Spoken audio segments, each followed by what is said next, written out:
అదృష్ట రత్నాలయం జ్యువెల్స్ అదృష్ట రత్నం అష్టైశ్వర్యాలకు మహానిలయం.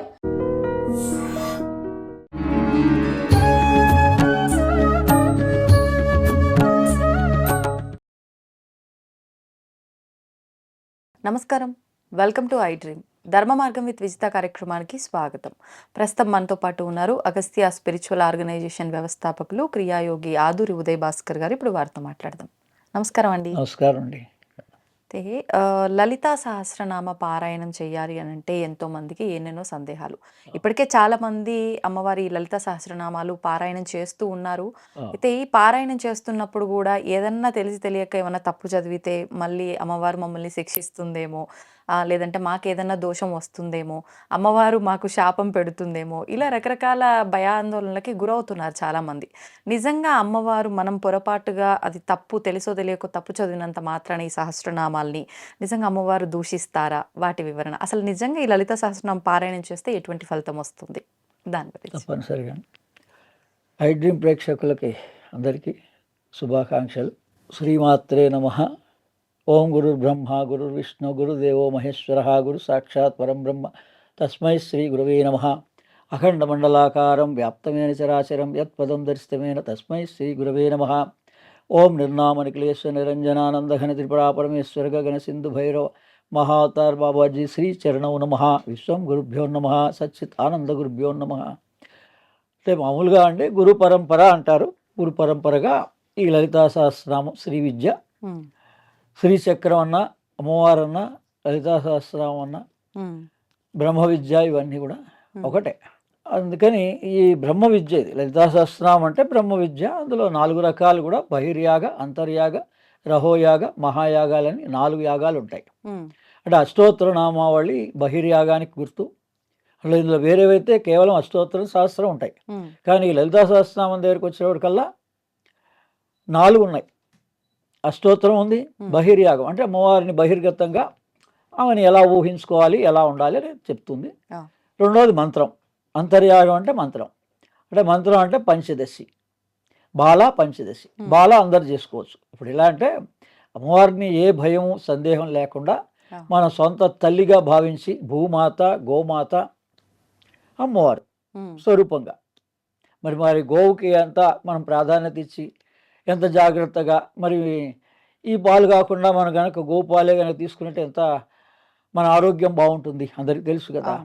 అలాగే అమ్మవారిని ఎప్పుడు కూడా భయపడాల్సిన పనేం లేదు.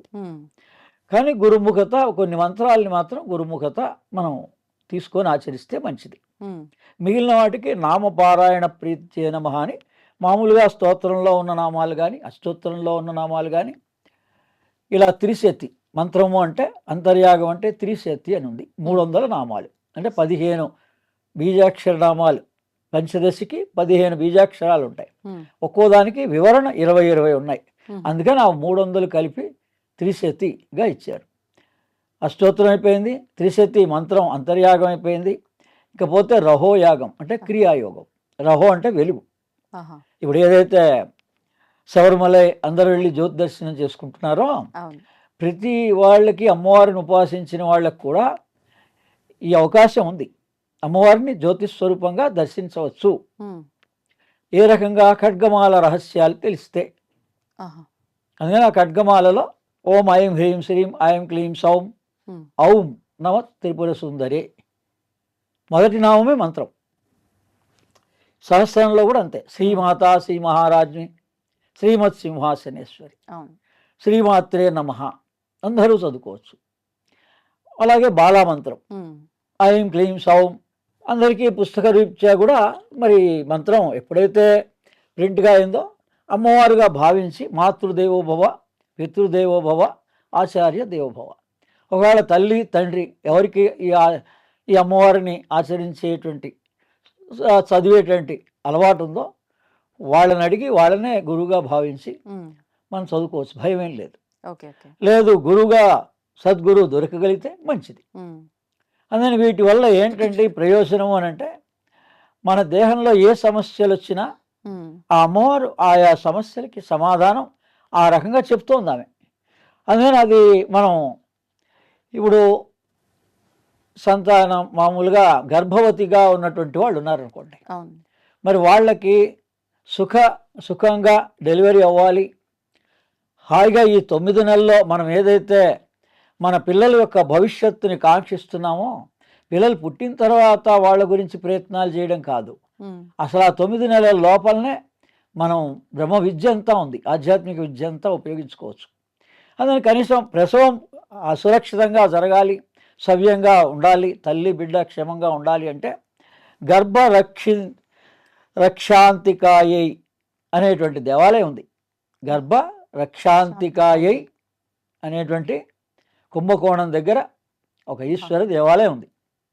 మీరు యూట్యూబ్లో సెర్చ్ చేసుకోవచ్చు. అక్కడ ఇంతకుముందు పురాణ ఇతిహాసంగా కూడా అక్కడ ఆ క్షేత్ర మహిమ ఉంది.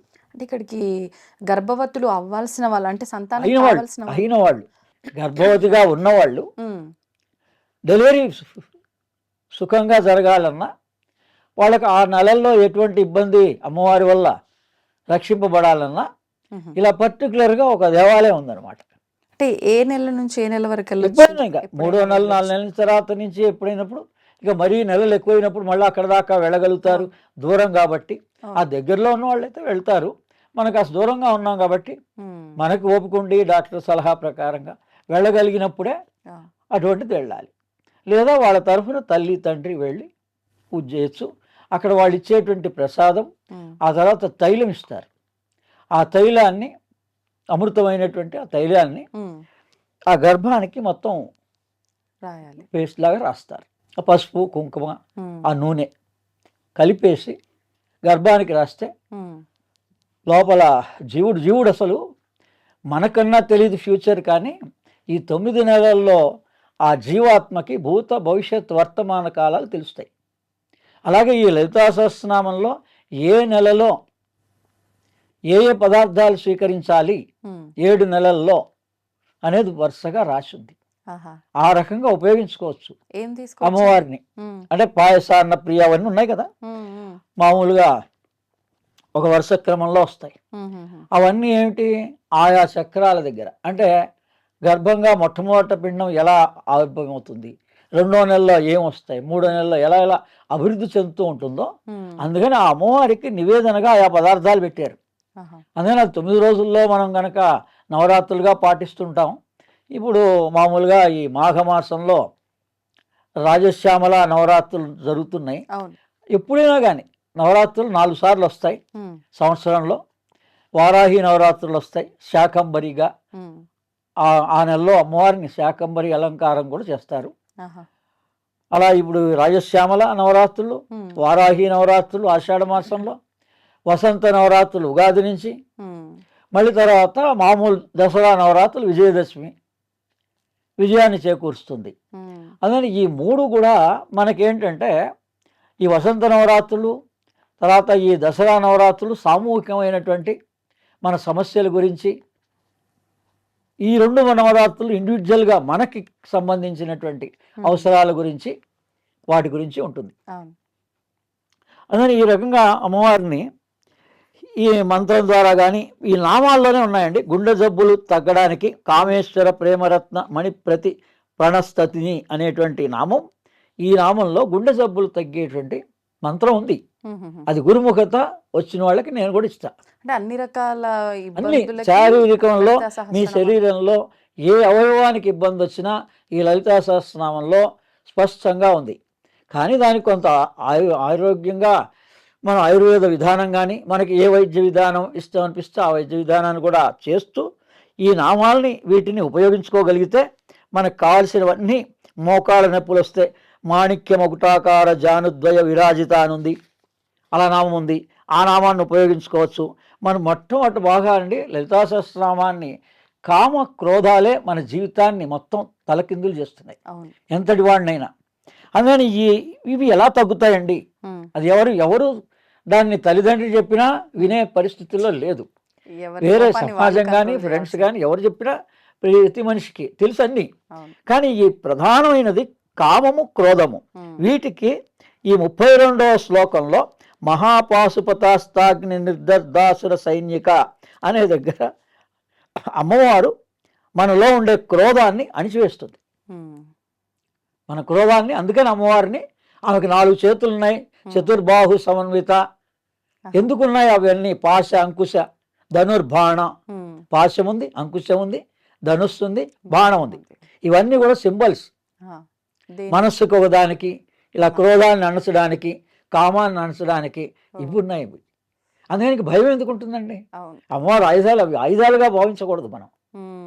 వాటి అంతరార్థం తెలిస్తే మీకు ఏ భయము లేదు. అమ్మవారిని ఏ రూపంగానైనా ఆశ్రయించవచ్చు, ఏ కష్టానికైనా ఆశ్రయించవచ్చు. ఇప్పుడు అంటే ఇలా క్రోధానికి ఈ 32వ నామంలో మహాపాతుపతాస్తాగ్ని నిర్దర్దాసుర సైనిక, ఈ ఒక్క నామాన్ని ప్రతి చరణానికి ముందు చదువుకుంటూ మొత్తం లలితా సహస్రనామం పారాయణ చేయాలి.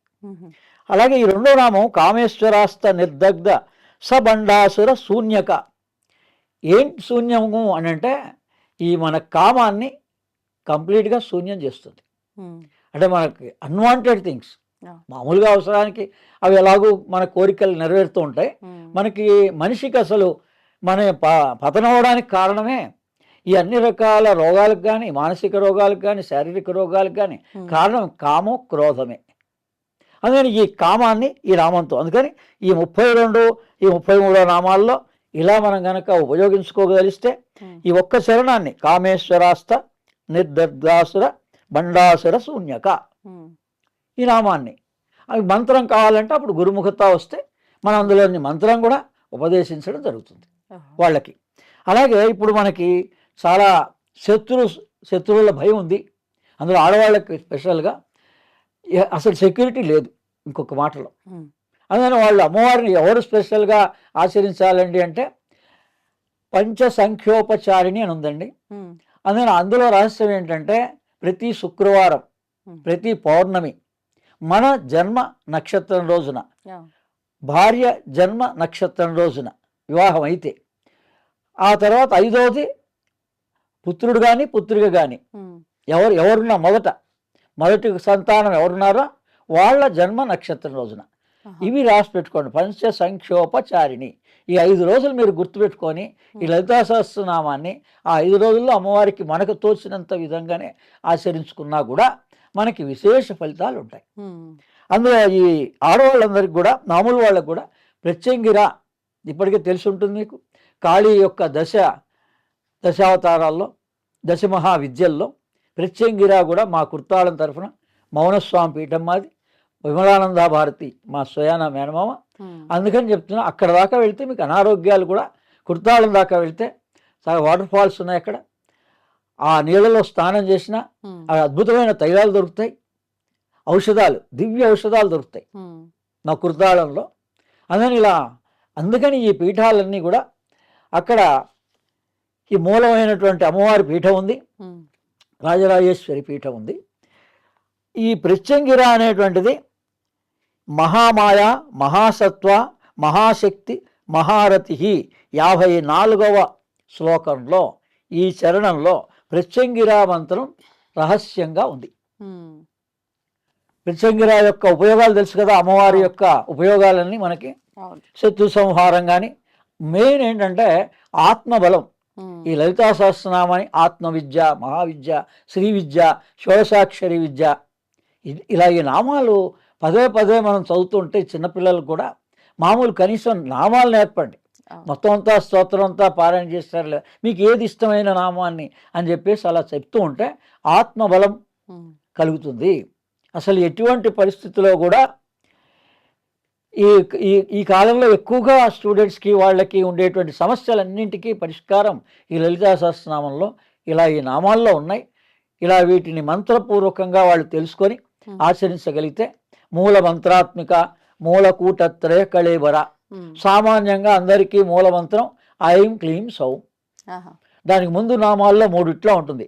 వాగ్భవ కూటైక స్వరూపిణి, ముఖ పంకజ, మధ్య కూటైక మధ్యలో దానికి, ఆ తర్వాత కటి పర్యంత చివర.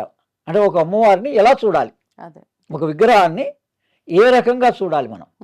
మొదట ఏ భాగం, శిరోభాగం చూడాలి, ఐం, మధ్య భాగం ఐం సౌం క్లీం.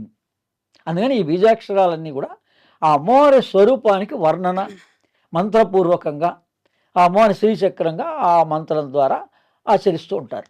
ఒకవేళ అవన్నీ మనం చేయలేకపోయినా ఈ స్తోత్ర పారాయణ చేసుకొని ఉమ్. మనకు కావాల్సిన ప్రయోజనాల్ని తప్పనిసరిగా పొందొచ్చు. ధన్యవాదాలండి.